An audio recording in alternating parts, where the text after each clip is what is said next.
All right, going to call the Policies and Priorities Committee meeting to order for Tuesday, October 15th. Take approval of the agenda, please. Council Norbury.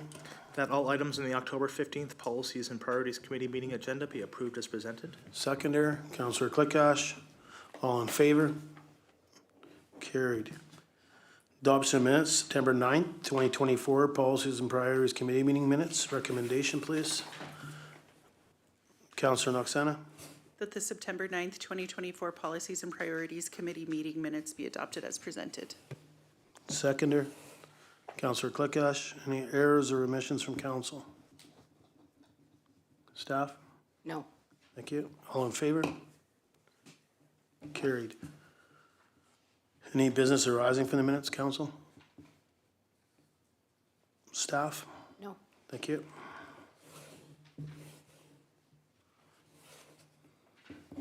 Okay, on the reports, sale of advertising policy and in-ice sale of advertising policy. Report dated October 15th, 2024, from the manager of recreation regarding the sale of advertising policy and in-ice sale of advertising policy. Recommendation? Councillor Julick. That council receives report for discussion. Seconder, Councillor Clickash. All in favor? Opposed? Carried. Ms. Scott, I'd just be curious if staff would just enlighten council and give us an overview. Sorry. Sure. I will ask the manager of recreation to give council a brief summary of the report that she prepared. Thank you. Mayor through to council. So staff feels that Admin 21, the sale of advertising policy, could benefit from being brought more in line to the Admin 26 in ICE advertising. There's struggles currently just with the contacting of the non-for-profits just because they do have high turnover for the different groups and organizations, so their boards. So we find constantly that staff is trying to make contact with the new person and then just reviewing the policy and how it works. In those cases, sometimes the business has chose to sponsor a new non-for-profit, so then reaching out to the business and trying to find the contact for that business, and then reaching out again to now the new non-for-profit or organization can be very timely. So we would like to see, staff would like to see that there'd be a few changes. One being that instead of biannually, that it's changed to an annual deadline prior to our ICE going in, so that yearly we can make the confirmation for that advertising, as well as if we can receive the funds like we do for the in-ICE, I think it would make it easier to know that, yes, it has been paid for and we're not chasing that agreement from a non-for-profit or trying to find out if it has been renewed, as we will have either received the funds or we will not have received the funds. So it will be easier to get the answer of where that agreement stands. With those changes, also, staff would recommend there being some sort of labor charge, similar to the in-ICE, that maintenance is responsible for installing and removing these signs.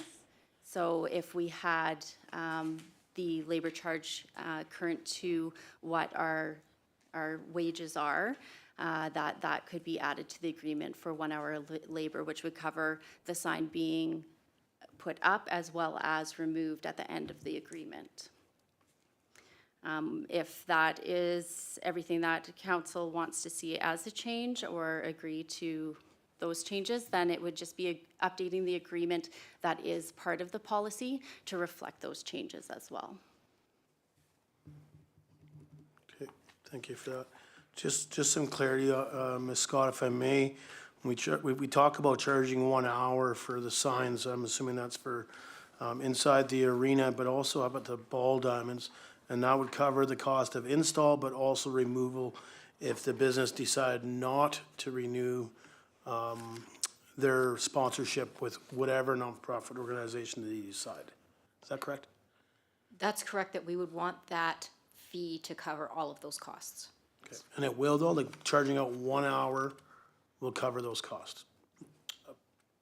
Installing and uninstalling a sign? I am not aware of how much time it takes to install and uninstall. So again, maybe our manager of recreation has additional information she can provide in that regard. Thank you, Mayor, through to council. Yes, 1 hour should cover it. There's obviously the anomaly where sometimes things do happen, but for most of the installs and removals, it is fairly basic, and 1 hour would cover that. Thank you for that. I'm just wondering, and I appreciate the overview in regards to staff's insight in regards to maybe some of the issues or time consumption they're using when it's dealt with through non-for-profit compared to the community center taking on the signs for inside the rinks. I mean, obviously we have a curling rink and the ice rink, but also the ball diamonds. Looking at doing it is the same as on the in-ice. But I'm wondering if staff is prepared to maybe talk a little bit more about what was presented to council on our agenda. You know, we talk about other sponsorship opportunities, ice resurfacer and Zamboni, rink wall boards, stairwells, and such. I believe previous council had actually talked about this. We'd seen something for the golf course. This was something else we were looking at in regards to having staff bring some other information forward on things we could do to, I guess, make up some of our costs by having stuff sponsored by companies or whoever, really. I mean, we can't just say companies because you never know who would sponsor it. But maybe we can just get an overview, because my opinion, I think it's well done in here. I mean, I understand that they pulled it from other communities, but I mean, that's still going through and looking at what other communities are doing and then putting that in front of council. I think it's very important that we get a little bit of insight into this as well. Council adopted a naming rights policy in 2021 that speaks to all of those types of advertising opportunities. And I don't know how much we've actually followed up and pursued that, but I believe that is something that we are looking at going forward. Yeah, so my understanding when this was first brought forth in 2021, it was a golf course. So this was something that we really asked staff to look at other things, and I see it's in front of us tonight. I think it's very, very important if we can get just an overview from staff in regards to it, their insight, their thoughts, because I think it's very, very important when we talk about this. You know, like I said, I remember, I mean, again, I used the golf course because that was one of the things that council gave direction on, was the golf course, because we thought there was some lost advertising revenue down there. But we also mentioned there was other lost revenue when it came to other municipally owned buildings. So whether that's the ice rinks, the ball diamonds, the curling rink. I mean, I see one of the pictures on page 13 of the agenda that staff has put in. It's out of Fort St. John. It's the stairwell stickers, door stickers. Like, if we can just get an overview just from staff side, I mean, if you're not prepared, maybe we send it back and get more information. But, you know, I know we don't have a sheet in here that says this is what the district would look like in regards to, you know, approximate cost for Zamboni. I've seen some figures in there from other ones and some mock-ups, but stairwell stickers, the door stickers, other signage within the community center, like right now, sorry, I shouldn't say community center, the ice rink. I know right now when you sit up in the bleachers, we have one set of bleachers that face the ice rink. We have the signs on the back, kind of where our time or our penalty booth is, and I'm trying to think what the announcement booth is. But there might be opportunities on the backside as well, and in the corner. And like, to me, are we looking at this as all for non-for-profit? Is this looking at maybe the district putting into some of this into play to offset our running costs of whether it's community center, the curling rink, or that? Yeah, and so the naming rights policy from 2021 is separate from the golf course advertising policy. And so the naming rights policy from 2021 specifically says that this policy applies to district-owned facilities, including interior and exterior building components, including those facilities operated directly by the district. So the policy does not apply to district core services. So according to this policy, we wouldn't do naming rights for fire hall or the town hall or things like that. That it does not include non-district facilities, that it does not include non-district facilities which occupy district lands. It doesn't include naming of streets, and it doesn't include naming of programs, events, or other kinds of sponsorships. And so because it includes the clause that it doesn't include naming of programs, events, or other kinds of sponsorships, I definitely see that as something that could go back to staff to reconsider. Just off the top of my head, I mean, I'm thinking about all kinds of programs or events that could be sponsored. So I do think that this is a policy that could be reviewed. And if council wishes, I'm sure that staff could come up with some design examples and then, you know, could go forward to shop that forward. So in that regards too, would we want it to be just for nonprofit, or can we use it as a way to recoup or an alternative revenue? I think we would keep the advertising policy, the in-ice advertising policy the same, that those went to nonprofits. But I see the rest of this sponsorship as being alternative revenue sources for the district. Thank you. Councilor Norbury? Thank you, Mayor Kakalka. I appreciate staff's efforts on this report. I really do like seeing the other opportunities that we can have added for advertising. You know, I think it's something that's worthwhile us investigating and have come back to us.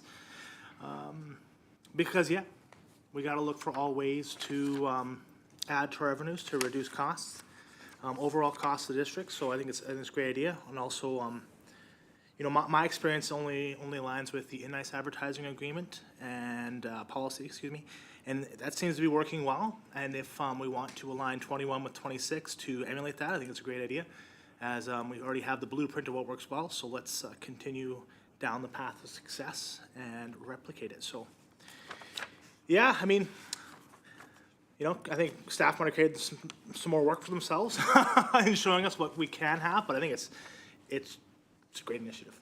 Thanks. Any other questions or comments from council? Councilor Julik? Yeah, it's a really good report. I guess I'm looking for a little bit of clarity on, so when I go into the governance, or like when I go into the proposed updates, the facility maintenance / in-ice that's listed here, that would only apply to admin 26? Right now- Talking about the logo, business logo installation fee of $300 charged annually? Yeah, right now, that's the in-ice. Okay, and so that would That's be the just- advertising policy, min 26. Okay. So then on admin 21, what would be the approximate charge, the maintenance charge of 1 hour that would be added to recover the cost? Yeah, I'm wondering if we don't, like, I understand what you're looking for, but I wonder if we don't put it as 1 hour. And the reason I say that, through our QP agreement, that 1 hour charge changes yearly. Okay. Depends on the percent of what was negotiated, and then obviously when a new contract comes up. But if I think if, like, just listening from staff side, when they say 1 hour, that's 1 hour 10 years from now, Okay, 5 years. Maybe they have to change it and come and say it's 1.5. and perfect. But that's why, I think that's why they're not saying, you know, a $100 charge. It's 1 hour at this point. Can I just keep going? So there's no other way? please. Okay, the other thing is, when I looked over admin 21, I didn't see anything on there addressing the appearance of signs. Like, at what point do we, or who decides if the appearance of the sign, if it wasn't treated properly, like so that it's starting to fade, that kind of thing? Like, there is something on here specific to graffiti and such, but nothing to decide, like, so once a sign's up there for 5 years and it's faded, who decides if that needs to be changed out and who gets charged for that? Would be something that I would like to maybe see in the policy, or for staff to kind of work around. And then I also wonder about signs staying up when they should come down. Who, like, is there a clause within the policy that would make it so somebody does an inventory of the signs? You know, like, so a sign goes up, because we know that's happened in the past, and it's just, so I'm just wondering if there would be some place that we could have something that catches that, so somebody's sign's not staying up when they haven't paid for it. Yeah, and I think that's why staff, and I mean, I'll go to staff, but I think that's why staff is recommended, instead of having admin policy 21, moving it as admin 26 in the same policy, and staff would be taking that on. So they know when, right now, they're trying to go to the nonprofits to find out if somebody is collecting money from a business that has decided to advertise, well, now staff will know that they haven't received the money from a certain advertising company, that they know that sign has yet to be paid for. Okay, That's my understanding, but let's get clarity from Ms. Scott. That would be my understanding as well. And because, again, the manager of recreation had mentioned that it is consuming for staff time to try and chase down some of those nonprofits to find out how current they are and to get that paperwork. So if the policy was changed, so it all flowed through the district, then that is something we could keep track of. But again, I don't want to give you wrong information, so I'll just ask again the manager of recreation just to verify whether I'm correct or not in the information I'm giving there. Mayor, through to council, yes, that's correct. So if the agreements were done through staff, then we would be able to confirm that we have an agreement in place or the sign should be removed. So that would make it much easier for us to know when those signs need to come down a little more promptly. And then just before you continue on, Ms. Scott, the other question was in regards to, and I seen it somewhere, and I was trying to find it just so I could read it right from the report, but there was, the other question was in regards to faded signs and stuff that the advertising company has paid for, but the sign is faded, worn, whatever. When is the decision made, or what criteria needs to be met that the district would ask for a new sign? And so that I don't know the answer to, so again, I will defer that to the manager of recreation. Mayor, through to council.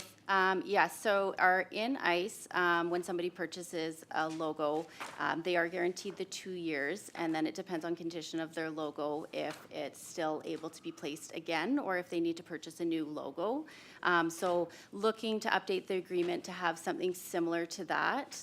So still saying 2 separate policies, but just bringing them more in line with each other. So having it that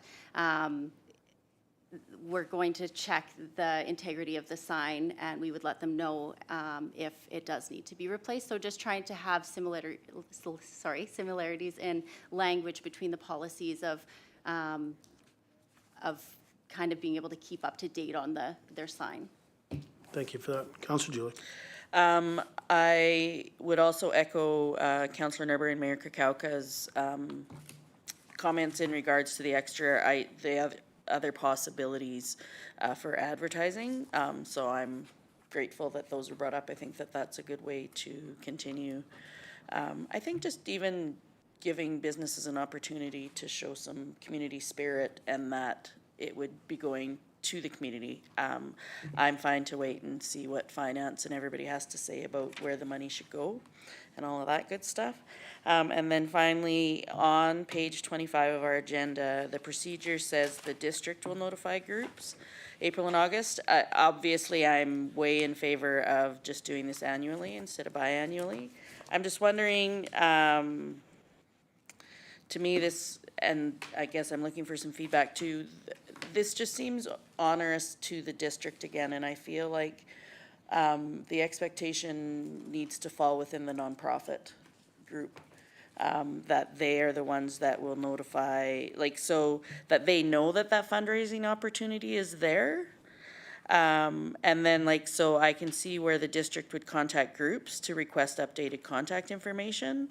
But I don't know, like, I guess it's just a letter and it could go out with the April request for updated contact information. I think for me, it's just one more thing I feel like not-for-profits could take the responsibility for as they're receiving the funds. But yeah, that's just my 2 cents on that one. Yeah, and I understand your comment. I think, obviously what staff's saying is that's where they've run into the problems. And so they're trying to say, I guess they're willing to take on this extra workload, and I guess it's up to council later on, if this is something we want staff to take on, that they're gonna take on making sure, the letter's sent out, whether emails are sent, whatever way they do it today for admin 26 would be the same concept for admin 21 with some of the changes that they've asked for with processed updates. And it's something, it sounded like from staff, and Ms. Scott, you can correct me if I'm wrong, but it sounded like me from staff side, they're saying like it needs to be changed so that staff has more pulse on it because it's getting missed. And then we're sitting up there giving directions and notice of motions, asking for all this information.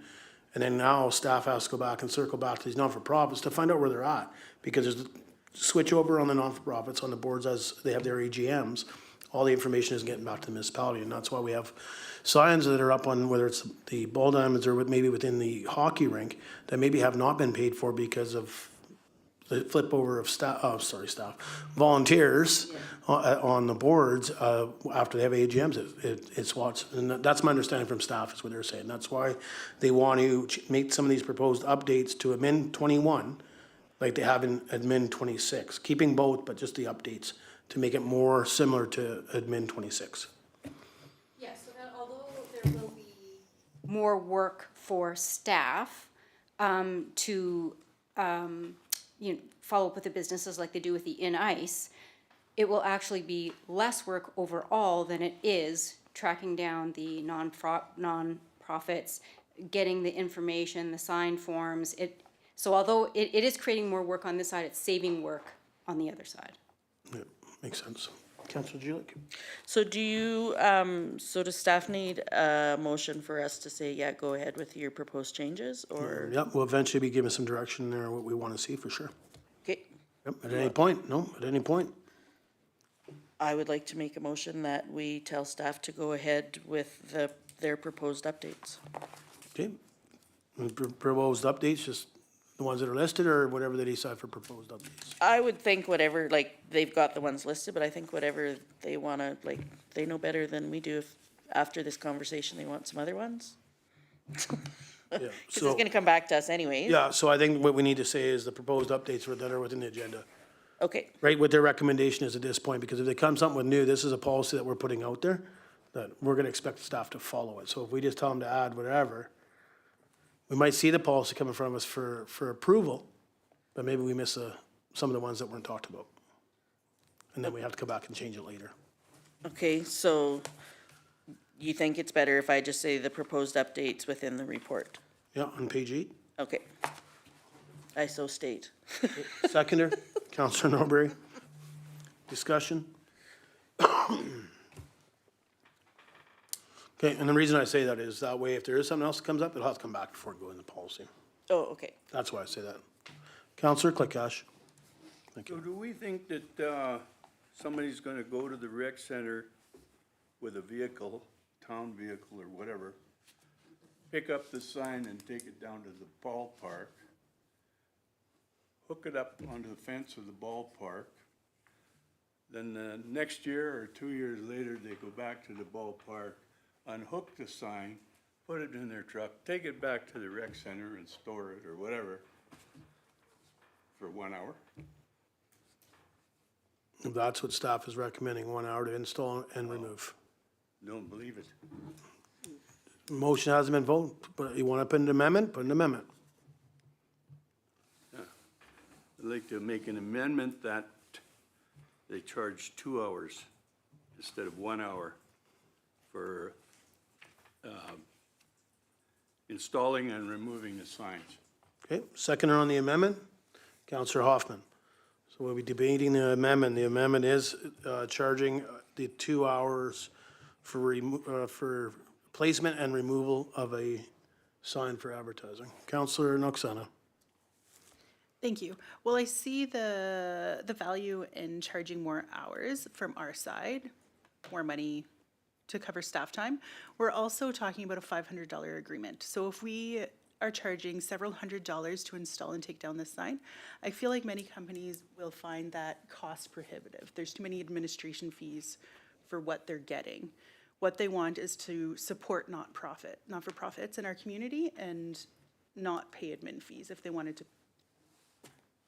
do something different, they could go with the in-ice. There's already a lot of charges in that, and it's a lot more money.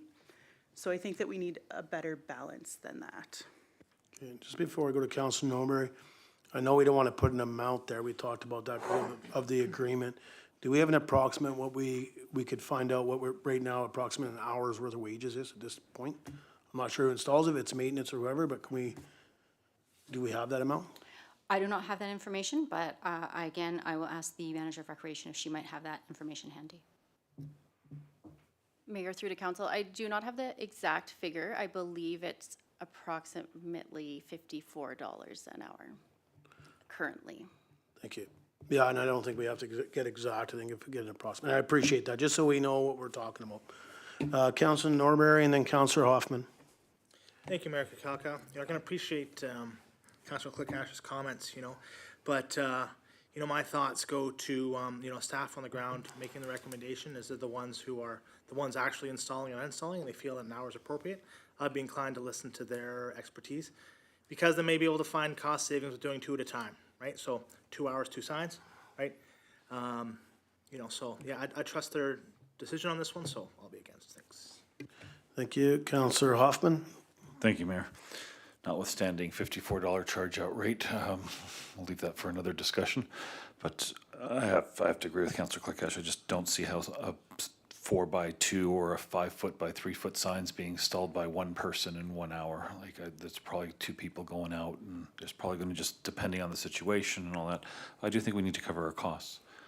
And I think it's not just us, I think it's just generally in town. You look at your salary or regular staff's time as just already paid for, but it's not. They just have a lot of things to do. And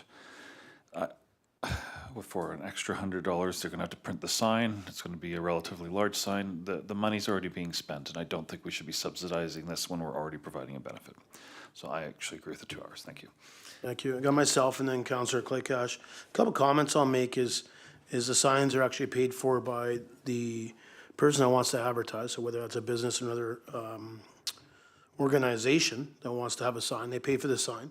They're now being asked to pay for I'll say, installing of a sign. I mean, the only time it gets removed is if they decide to not longer advertise, so they would stop paying to a non-for-profit.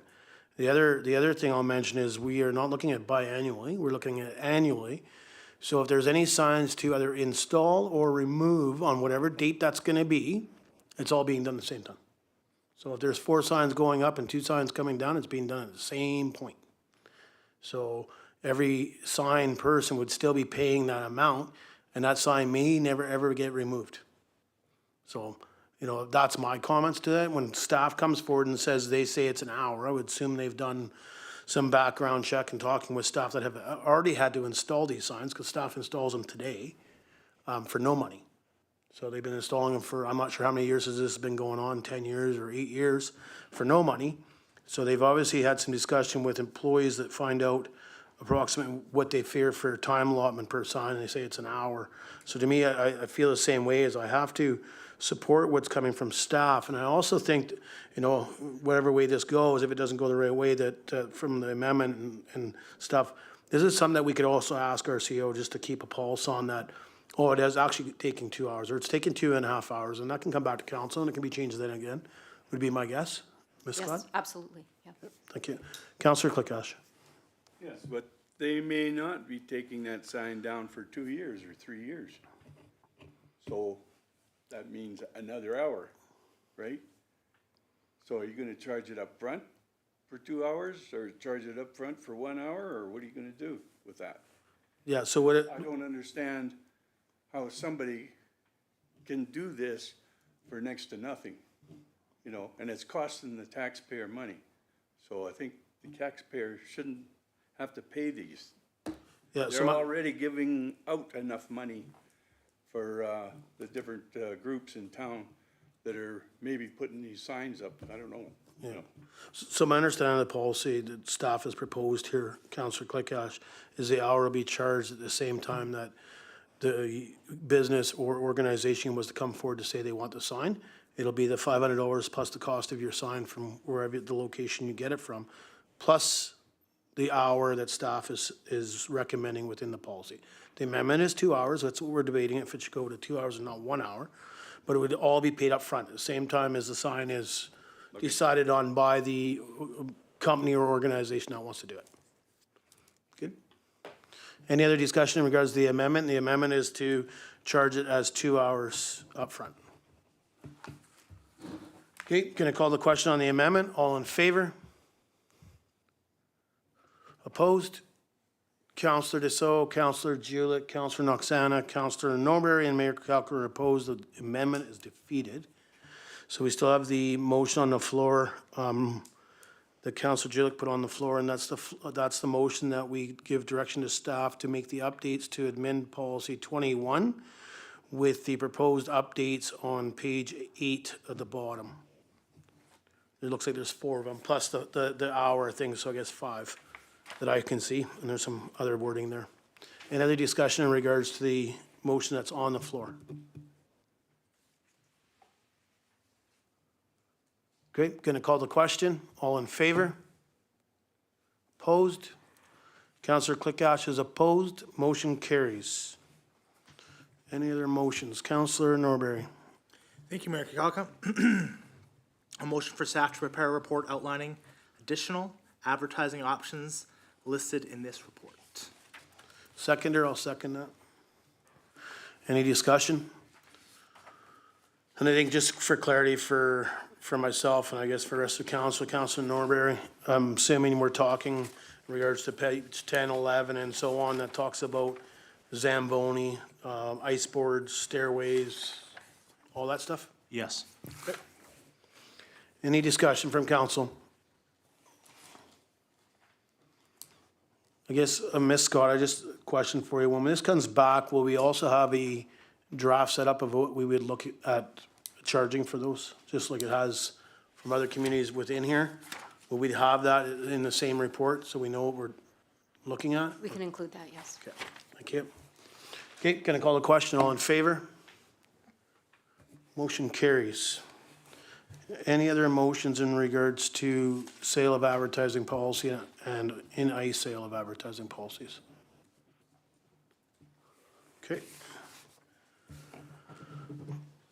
Okay, moving on to 6.2, council remuneration and expense amendment bylaw, report dated October 15th, 2024, from the Director of Corporate Services, pardon me, regarding the council remuneration and expense amendment bylaw. Councillor Julik. The council receives this report for discussion. Seconder, Councillor Dussault. All in favor? Motion carries. Ms. Scott, I know in our agenda, or, okay, it was an attachment to our agenda that we ended up with a little, I believe it's gonna be a slideshow, but I could be wrong. But it was presented in the add-on to our agenda as a slideshow. Is staff prepared to go through this? Yes, if council would like to proceed that way, I know the Director of Finance has prepared a slideshow similar to what we went through with the budget discussions to kind of help guide council through some of the information and some of the decisions they need to make and kind of give them a summary of what we're looking for. So if council is okay with that, then I would like to ask the Director of Finance to go ahead with her PowerPoint presentation. Council's wishes. Good with the slideshow? Okay, thank you. I'm just going to share my screen.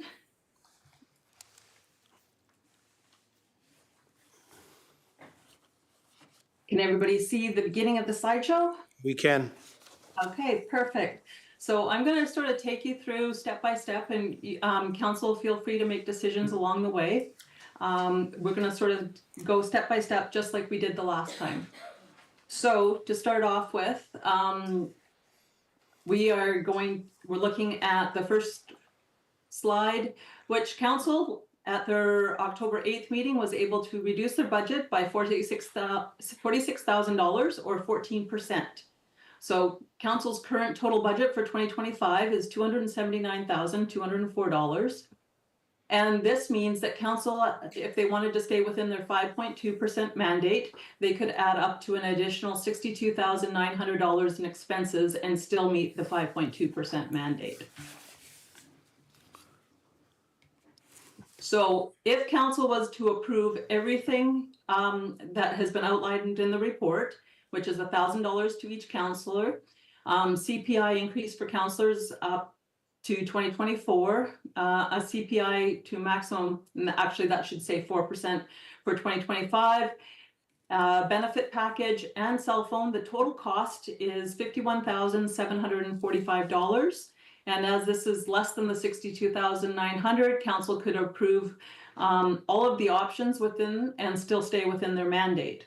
Now, if council wishes, I can proceed to go step by step through it, or if council wishes, they can just adopt the package as is. No, please proceed. Okay. So the first item for council to consider is a proposed $1,000 increase per councillor. This would be added to council's budget, an increase of $6,000. And this would be a 2% increase over what their current budget is that council has made for 2025, but it's still 12% decrease from 2024. So how would council like to proceed on this? We'll just do the whole slideshow and then council can debate. Okay, absolutely. So the CPI increases, this is just a slide to show you how it was calculated, and it's based on the CPI for over the years. You can see that 2.3% was for 2020, 0.8 was 2021, 2.8% was 2022, 6.9 was 2023, and 3.9% was for 2024. So the difference for the councillors is the difference between 16,673.10 and the 14,160, which gives you 2512 increase per councillor. Now, the mayors, it shows all of the CPI increases, and then if you look down by 2025, it also shows just based on the 4% increase. The mayor went from the base rate until the 2025 rate, which is a 4% increase, it's $1,200. So just to give a little bit of background. Now, to do the CPI increase from 2019 to 2024, there's CPI adjustments for mayor and council. This is just the 15,000 is for the councillors, $15,970, and that includes the district share of CPP and EI. So if both the $1,000 and the CPI increase was approved, it would be a $21,970 increase, or an 8% increase to the draft budget, and would bring council's budget to $301,174, which is still 7.45% less than in 2024. Now, if council wishes to approve the CPI increase just by itself, it would be just a 5.7% increase and is still $30,000 below the 2024 budget. Now, the 2025 increase, which would be a total of $5,575 with the EI and CPP.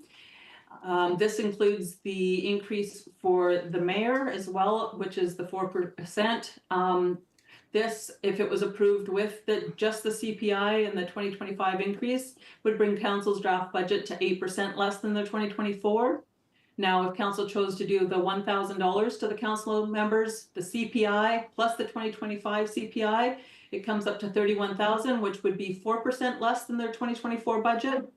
And if council was only to approve the 2025 increase, their current rate would be a $4,425 increase, and budget would be 13% less than 2024. So the cost of benefit package for council is $19,300, and that could come in 2025. Now, if council wanted to do the CPI for 2024, the 2025 CPI and the benefit package, that's $40,000, which is 2% less than their 2024 budget.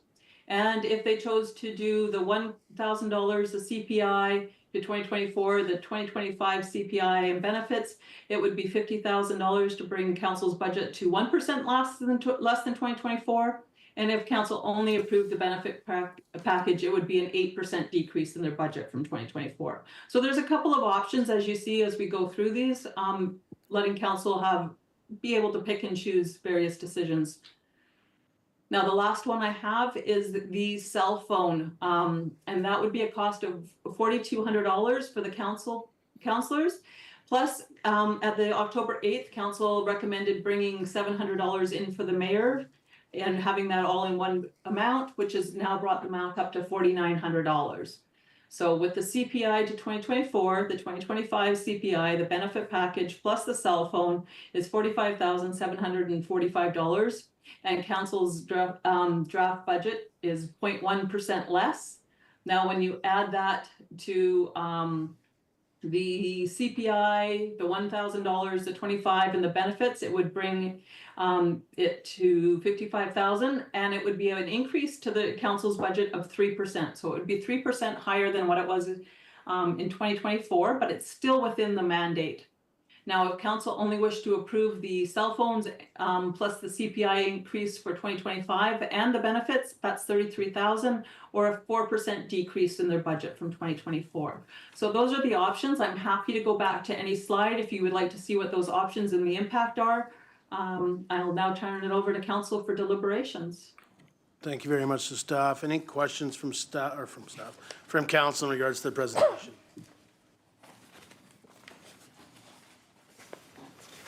Okay. Okay. Where would council like to go forward on the council remuneration expense amendment? I got Councilor Norbury and then Councilor Hoffman. Thank you, Mayor Kachuk. I'd like to start from the beginning with the $1,000 increase per counselor. For me, I don't think it's warranted at this point in time. I think we are compensated fairly. My only issue was the CPI, and we'll get to that deliberation at this point in time. So I'll motion at this point in time that we do not increase $1,000 per counselor. Seconder, Councilor Noxana. Discussion? Councilor Hoffman. In regards to the motion? Thank you, Mayor. I have to agree with Councilor Norbury. Just looking at the local current compensation for towns our size, I don't think it's warranted either. And it's more general comment as well. I want to give some credit to whoever wrote the report. When you change my mind just with a few words on a page, I have to say good job, very convincing. I appreciate including UBCM best practices in there because I found that very convincing. Thanks. Councilor Julik. Because we have the CPI increases listed here, the $1,000 made sense when we hadn't realized that there hadn't been any CPI increases since 2019. So I will be voting in favor to not do the $1,000 to each counselor because I think that $1,000 will be picked up, and we can debate that in the CPI increases. Thank you. Any other discussion? Okay, the motion on the floor is to remove the $1,000 to each counselor. Call the question. All in favor? Motion carries.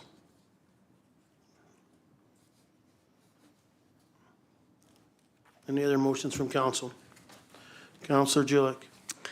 That the council remuneration amendment bylaw be drafted contemplating the option for councillors to adhere to the district's existing cell phone plan, opt-in, opt-out clause, effective January 2025. Seconder, Councilor Norbury. Discussion? Councilor Julik. I just think that it's a good practice. I think that the way that I've looked at this report and the discussions are for ourselves, but more importantly for future councils. And it's easy to make a decision based on the status quo right now. I think it's important for us to keep in mind that what our circumstances are may be different for somebody coming forward. And I think that it is a privacy thing. That's why I've chosen to not use my own personal cell phone. And in fact,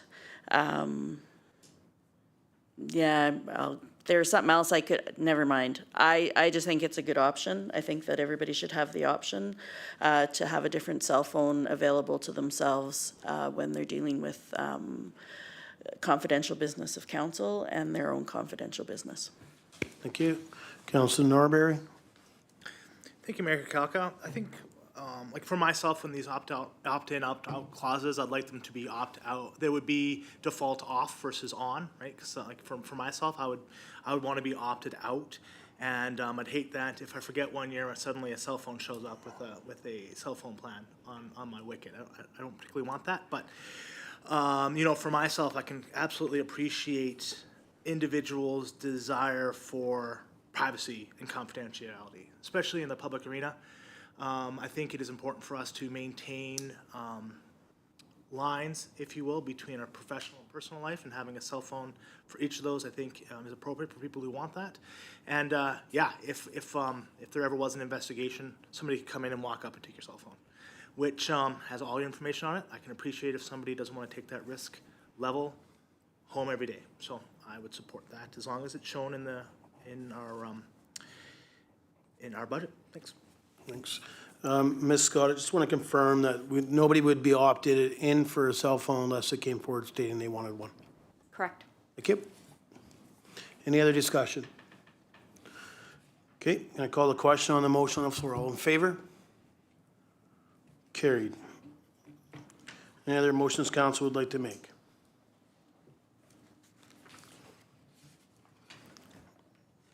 Councilor Norberry. I'll go for the low-hanging fruit on this one. I would like to motion that we include a 4% CPI increase for the 2025 year. Seconder, did you want to just read out the whole motion? It's on page 30. Just so we have it and staff's easier to follow along. Thank you. That the councillor remuneration amendment bylaw be drafted contemplating an annual increase to the mayor's and council's indemnity based upon the consumer price index CPI to a maximum of 4% per year starting in 2025. Seconder, Councillor Noxana. Discussion, Councillor Julik. So I'd just like to get clarification. If we pass number 4, does that mean that we can't pass number 3? Like, I'm just looking, so the 17,000, okay, 15, because there's a 17,000 in 2025 with subsequent annual. So what I'm thinking is that number 3 is including 2025 as the report shows the CPI increase to 2024 is only 15,970, unless that's only because of the counselor, if I could get clarity on that. Yeah, Ms. Scott? The 17, oh, that doesn't add up. I was going to say, I think it includes the $1,000 increase, but that doesn't add up as well. So I will ask our Director of Finance to provide some clarification on that.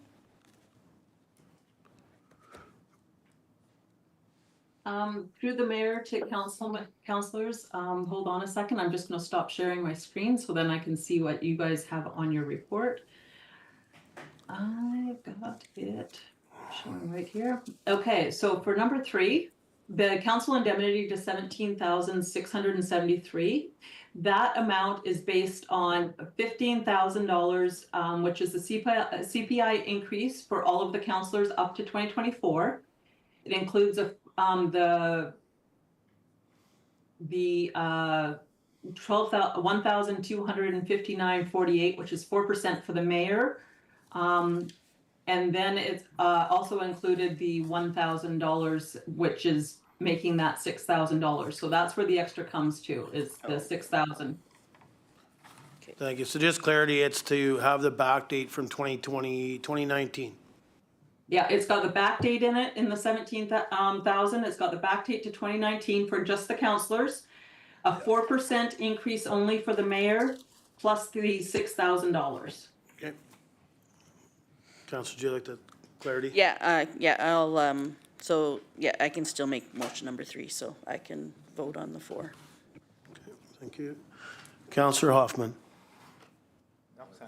Or, sorry, Councillor Noxana. Sorry.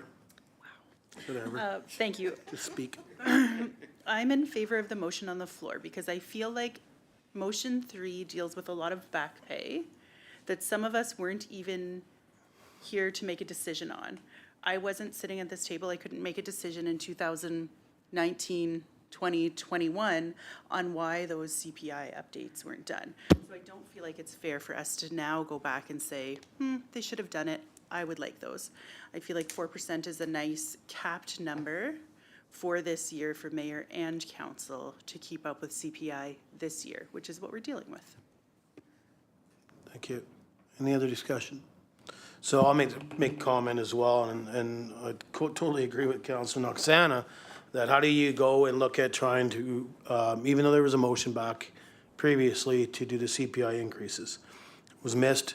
Obviously, council, I was part of it, I'm sorry, I don't look at it.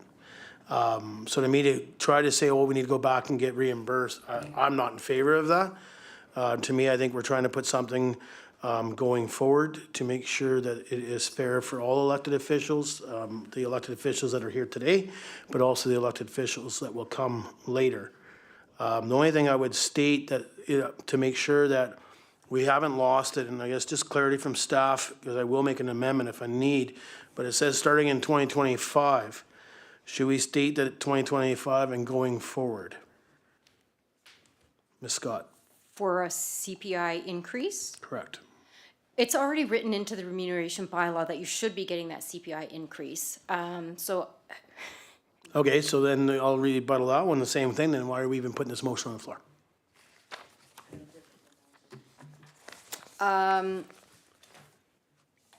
I totally understand what you're saying, and I wonder if I'm misinterpreting something that maybe is in the remuneration bylaw.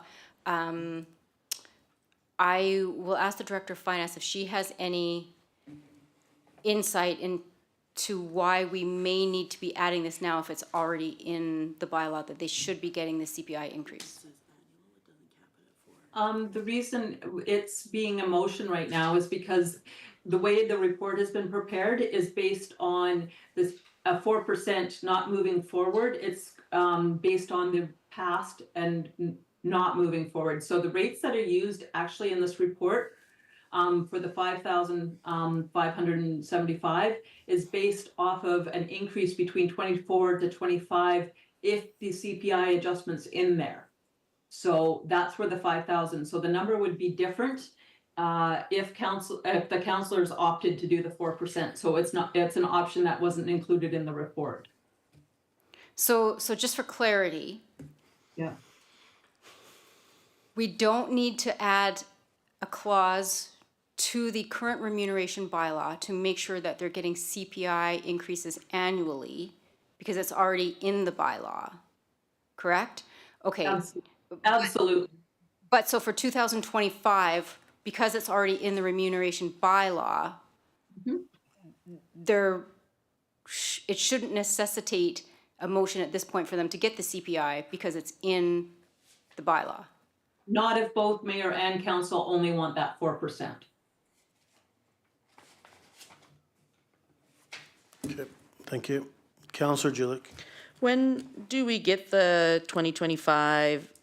So if I understand, the CPI comes out, and so this 2025 CPI isn't on here. The 2024 was 3.9, and that's the difference in the amendment right now, or in the remuneration policy, is it just says the CPI index. It doesn't say if there's a maximum. And so if you notice in 2023, it was a 6.9%.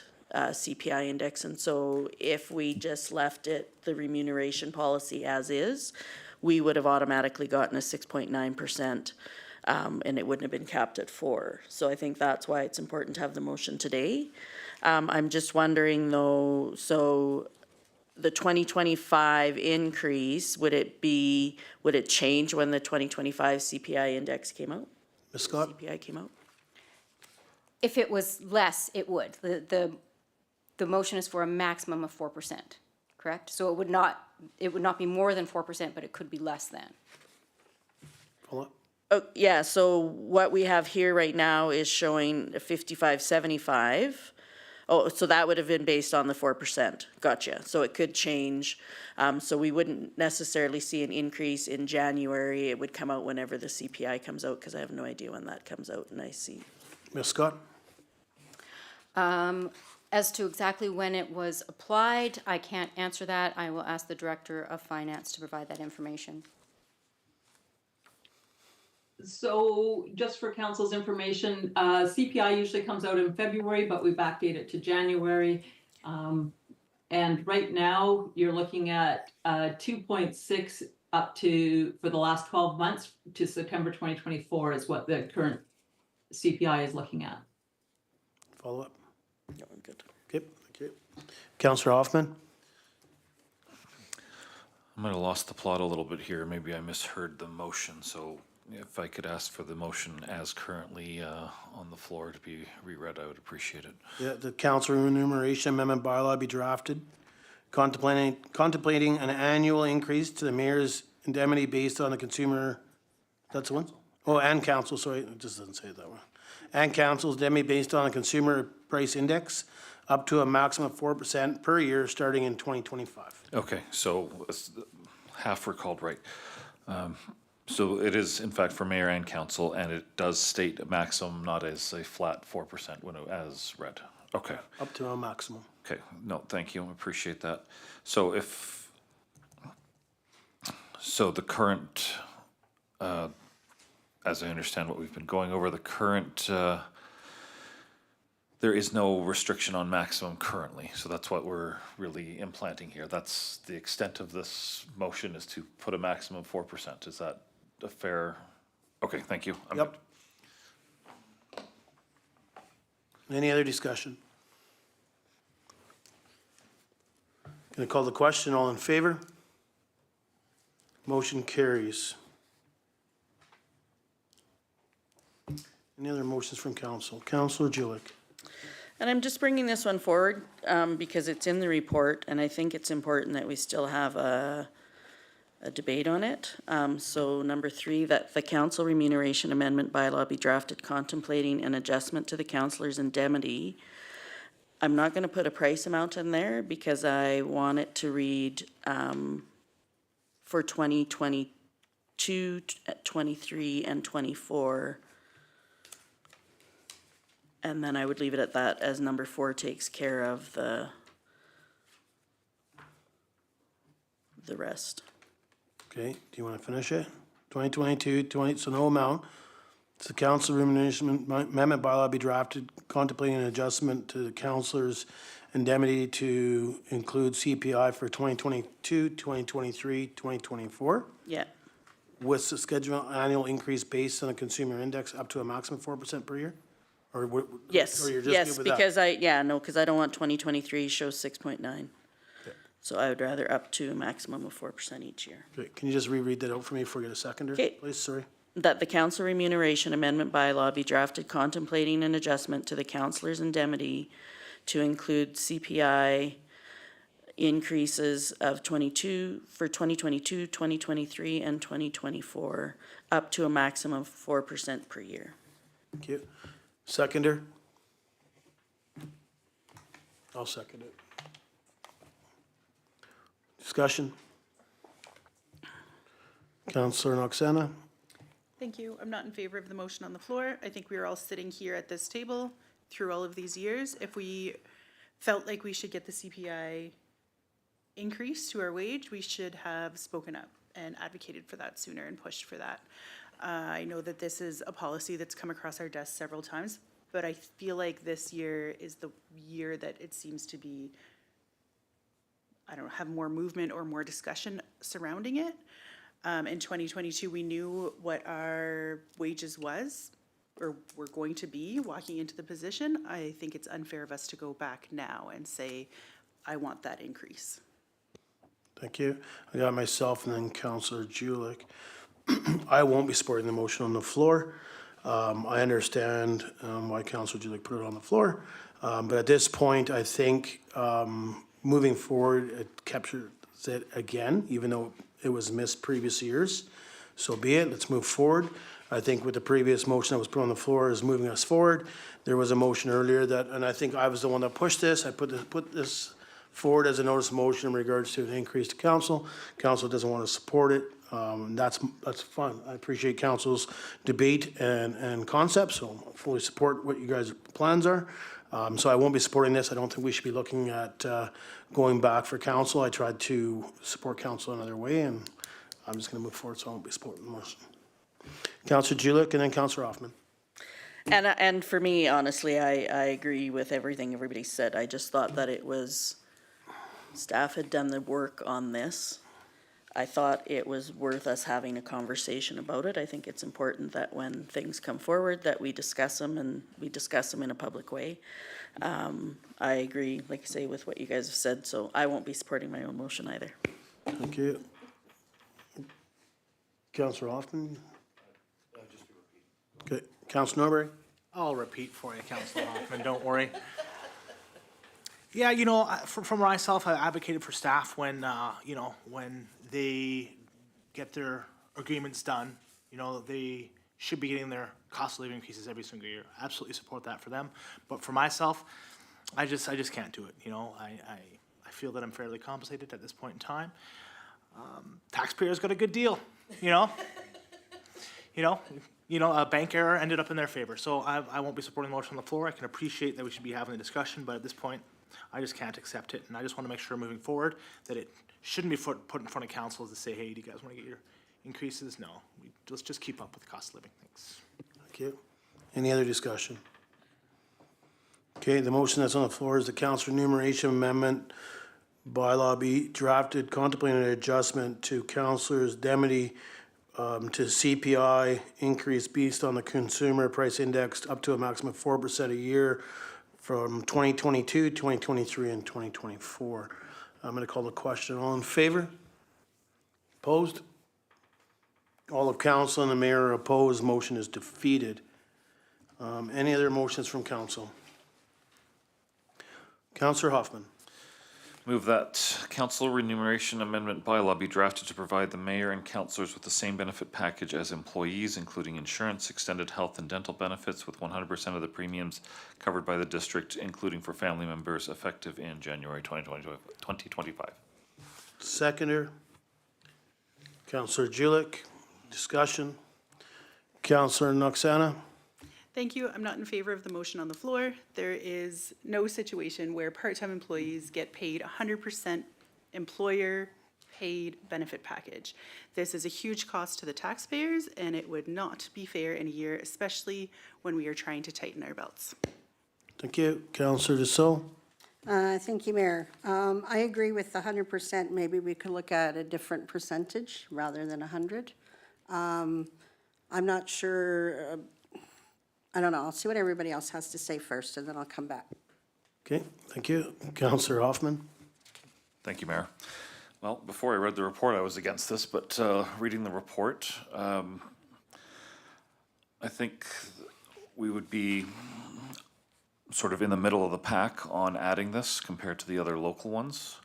And to my mind, this is really just what we should be doing on a societal level.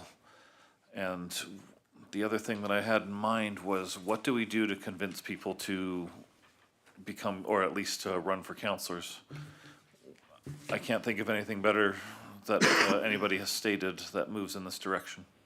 I understand that it is not the cheapest of the options. I would also be, I just read it as it was, but I'd also be open to not doing it for us, but having it for the next election. But looking at the way things are going and what this could mean to people in the community, and perhaps even convincing them to run, and the fact that it's listed as a best practice in the UBCM, I would like to look at this as a possibility going forward. Thank you. I got Councillor Norbury, then myself and Councillor Julik.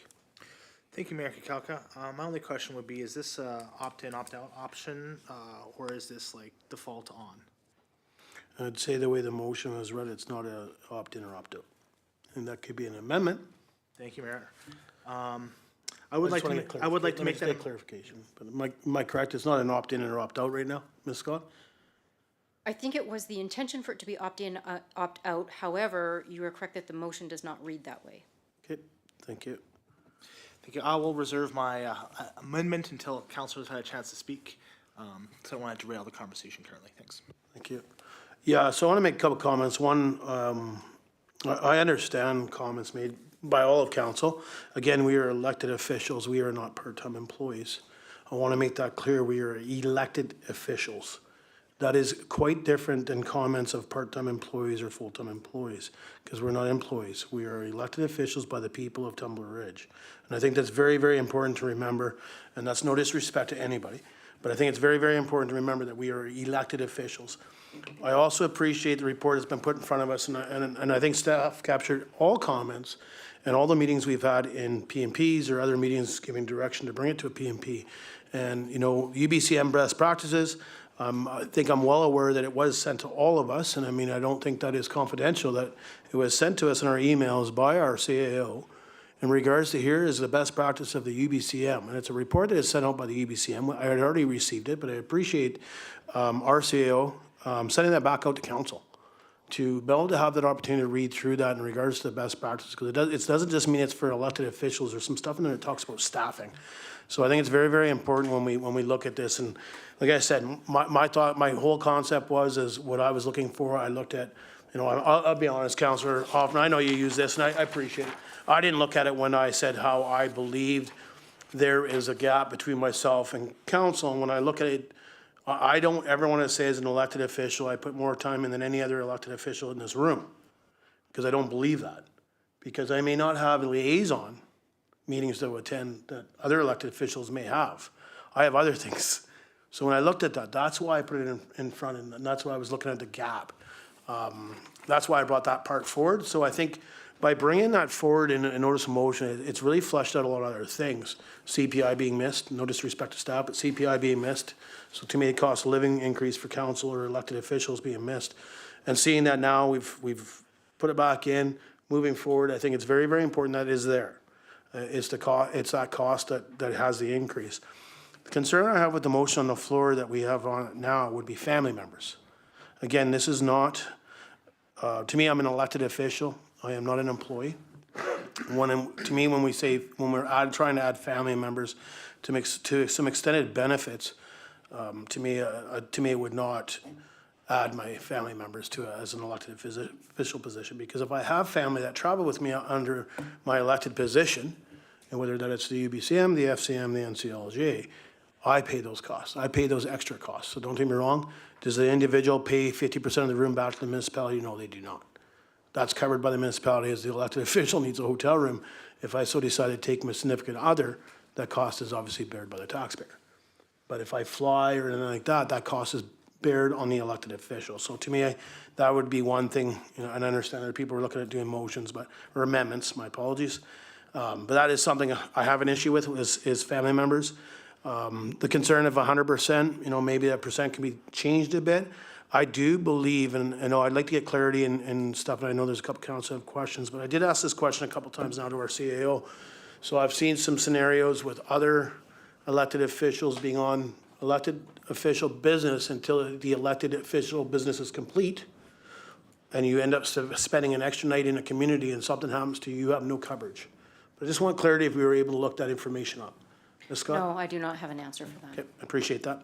So I'm well aware of some scenarios, and I think council's aware of, I'm not going to mention names, that some things happened at other conferences where people decided to spend the extra night, and some things happened medically. And to my understanding, when it came up at other meetings I was a part of, there was no coverage.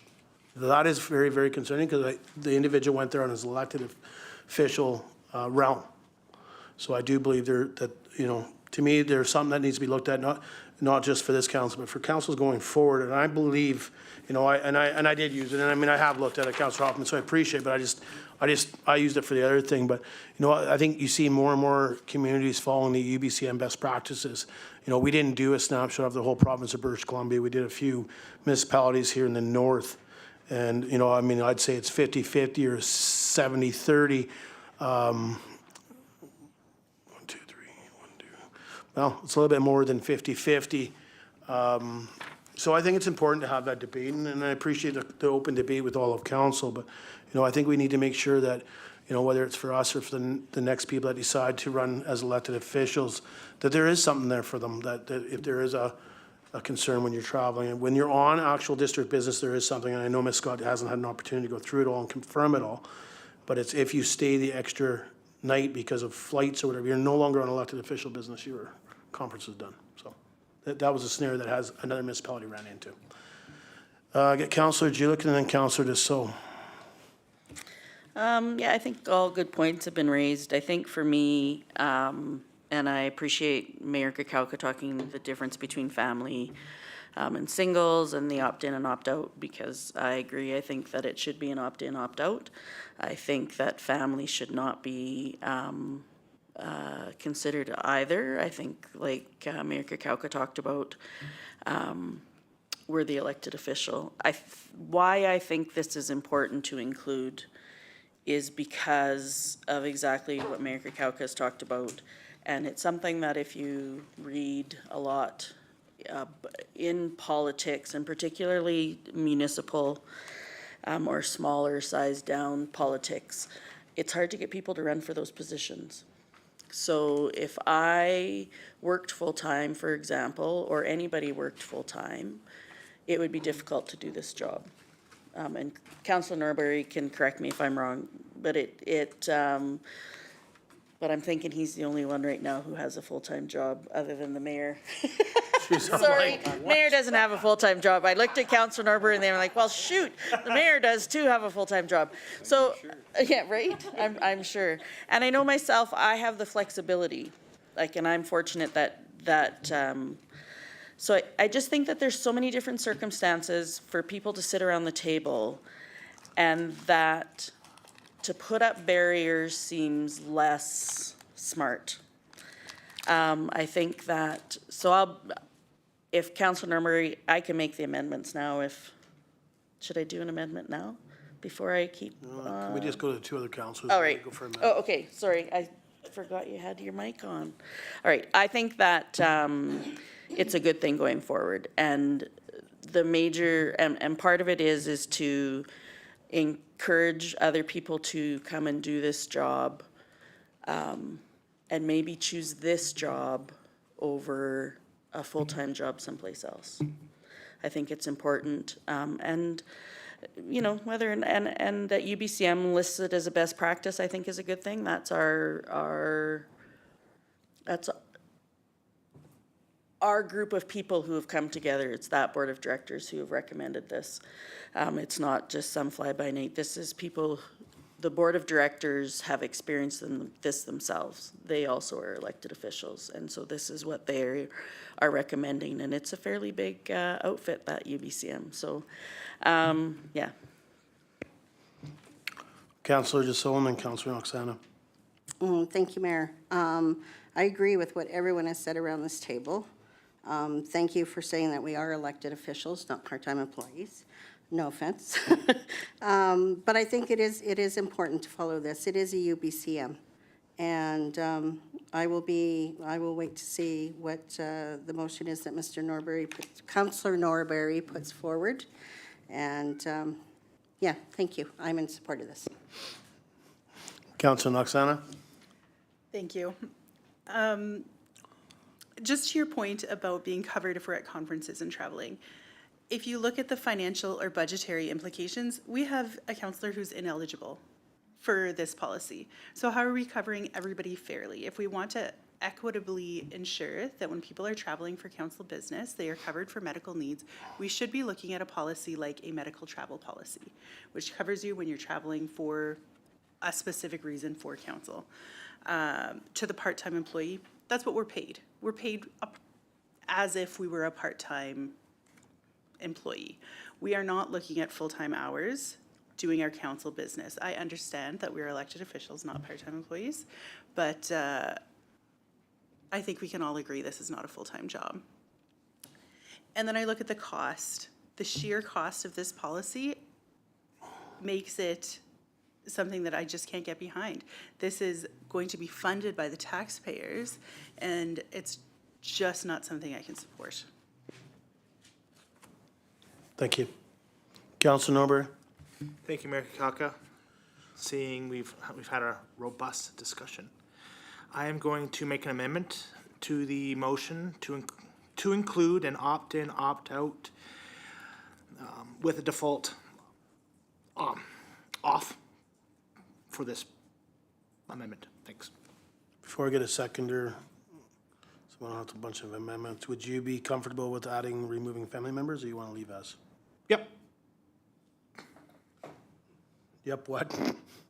Well, I mean, maybe it'd just be best, I think. Do it two different ways? Just to use two separate ones. I mean, I'm Yep, to no, that's fine. be on. Yeah, let's leave it at one. Let's leave it Yep. at one at a time. Yep, no, appreciate it. Thank you. Seconder on the motion. Councillor Hoffman. Discussion on the amendment only. Okay, and I just want to make sure staff captured that, and that's to the motion is to for an opt-in, opt-out, but defaulted to the opt-out. Yes, we caught that, thank you. Thank you. Any discussion? Call the question, all in favor? Opposed? Motion carries. Sorry, amendment. The amendment carries. Okay, I'm gonna put another amendment on the floor, and my amendment is gonna be to remove family members from the extended health and dental benefits. Seconder, Councillor Dussault. Discussion on the amendment.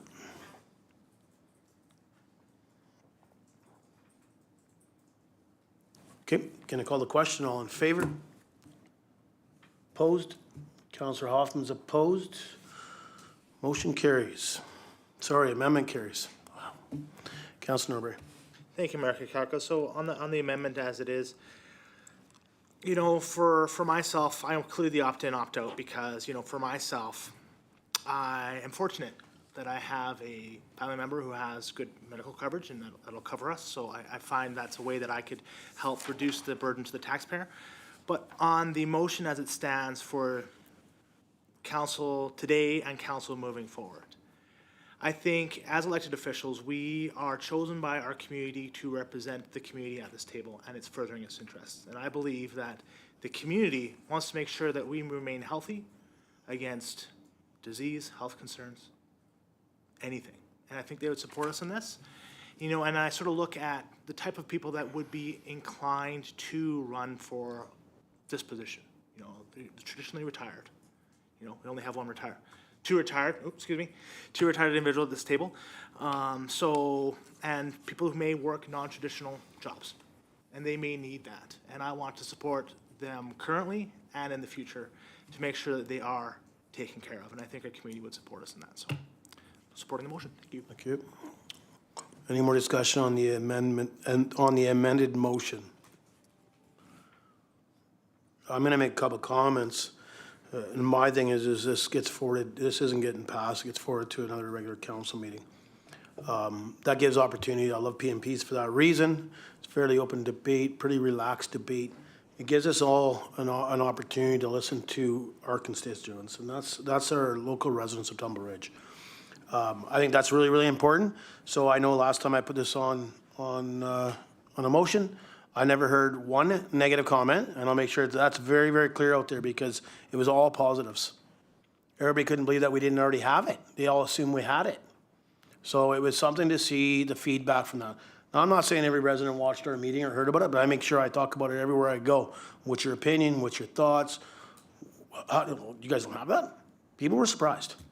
And I understand that with the opt-in and opt-out, I think that is a very good amendment to the motion that's on the floor. And I think it gives the opportunity for people that don't need it can opt out. People that do need it or see a benefit to it can opt in. I just think it's great. It's a good thing to be inclusive in our community and in regards to elected officials as well. I think we all do a great job, whether that's the people that work for the municipality or, again, the elected officials that are here on behalf of the taxpayer. So I am going to call the question. So if Ms. Scott, you could read that out for us. What we're left with? Yeah, what we're left with. I apologize. I know that we're doing the opt-in, opt-out and family, but if you don't have it, I can try to piece it together. That the council remuneration amendment bylaw be drafted to provide the mayor and councillors with the same benefit package as employees, including insurance, extended health, and dental benefits with 100% premiums covered by the district, with an opt-in, opt-out option, default opt-out, not including family members, effective January 2025. Perfect. Thank you very much. You captured it. Any other discussion? Okay, can I call the motion? All in favor? Opposed? Councillor Noxana is opposed. Motion carries. We don't normally do it, but I'm gonna do it anyways. Any emailed questions, Ms. Scott? No. Thank you. Take adjournment. Councillor Noxana. That the October 15th, 2024 Policies and Priorities Committee meeting be adjourned. Seconder, Councillor Julik. All in favor? Carried.